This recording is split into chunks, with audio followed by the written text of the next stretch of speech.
Hi, it's Cathy Chena here with Tri-Cities Community TV. We're in beautiful Port Coquitlam at the Gathering Place in Lee Square. My guest today is Christine Hilliard with ALS BC, and she's going to talk to us about her walk as well as how ALS has affected your family. Welcome today, Christine. Thank you. Yes, thanks for being here.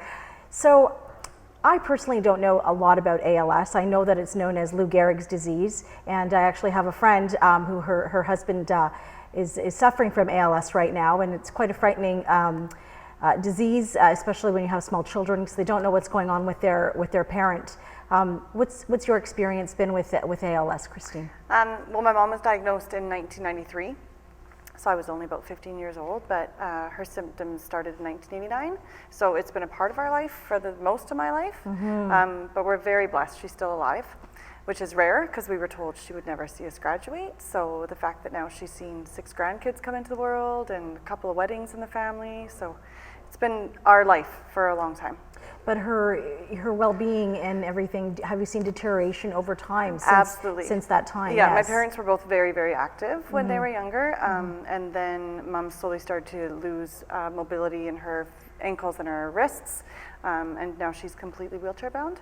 Okay, that was my next question. Is she in a wheelchair now? Yeah. So how has it been hard for you to see her from going from an active, mom and your father, of course, and as well as, it affects the family in so many different ways. So as the daughter, how has it affected you in that, now that you're older, you were 15 at the time, how has it affected you in terms of do you fear that it can be any day now, or do you check in with her?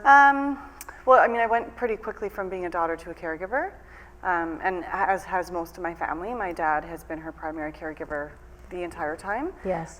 So we know that there's going to be an end in sight. We know that it's a death sentence. That's the reality of the disease, unfortunately.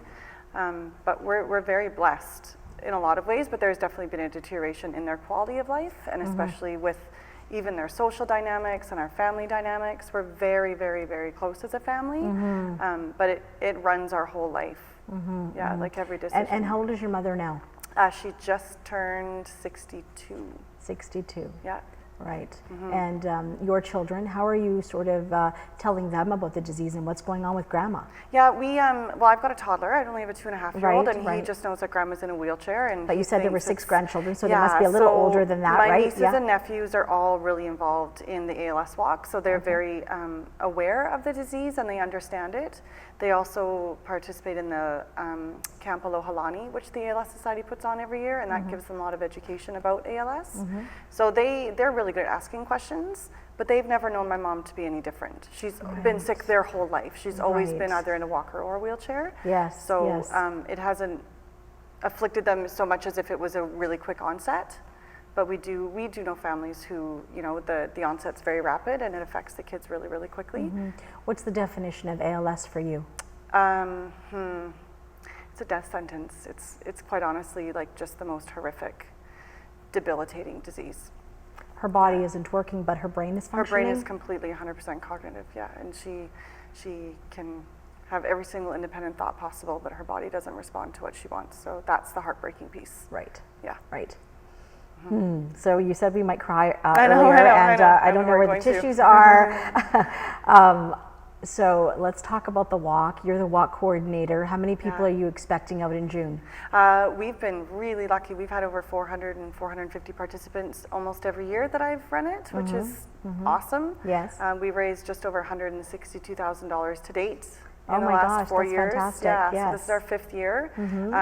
We always get this, we get a lot of return people because it is such a heartfelt disease and it does affect people so personally and so deeply. So we're really lucky. Even, the families of patients who have unfortunately passed away, they still come back every year and celebrate it. So it's a big day. It's a really family-oriented, fun day to celebrate, the community of ALS and the people who rally together to support families, because it takes a whole village. It does. How many people are suffering from ALS right now that you know of? That I know personally, I would say probably 15 or so through my connections with ALS. It affects about 2 in every 100,000 people. 2 in every 100,000. Yeah, so I think in Canada there's 4,000 or so people. Yeah. And so the walk is how long?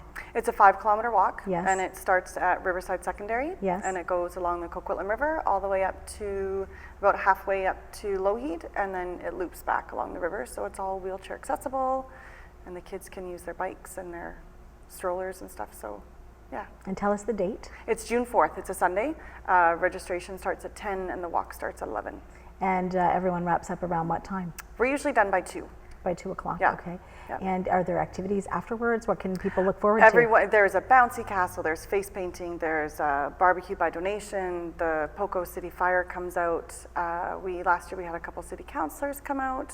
There's live music. There's carnival games. There's that's lots great. and lots, yeah. It sounds like it's bigger and bigger every year. Yes. You know, $162,000 in this is your 5th year. That's very impressive. Thank you. That's fantastic. I mean, at the end of the day, we're hoping to find a cure. And just like with everything else, like every dollar, every cent counts. So that, you know, I mean, saying that this is a death sentence is pretty serious. Like that's... They're hoping it becomes more of a chronic illness that's more treatable. Yes, yes. But I mean, the researchers are busting their butt trying to find a way, so we're just trying to help them as much as we can by raising money. Yeah. Exactly. So where can people find out more? And also, if someone can't come to the walk, where can they make a donation? They can look at the website is walkforals.ca. Okay. There's also the ALS Society BC website, Yes. which is www.alsbc.ca. Yes. You can always look for us on Twitter and Facebook. We're also on those 2 social media sites as well. That's fantastic. Well, today we've heard from Christine Hilliard, the walk coordinator for ALS BC. The walk is June the 4th. It's happening right here in the Tri-Cities Ridge Meadows area. And she calls it a death sentence, but we're hoping for more of a chronic situation for patients to help them get through it. I'm CATHY with Tri-City Community TV. Thanks for watching.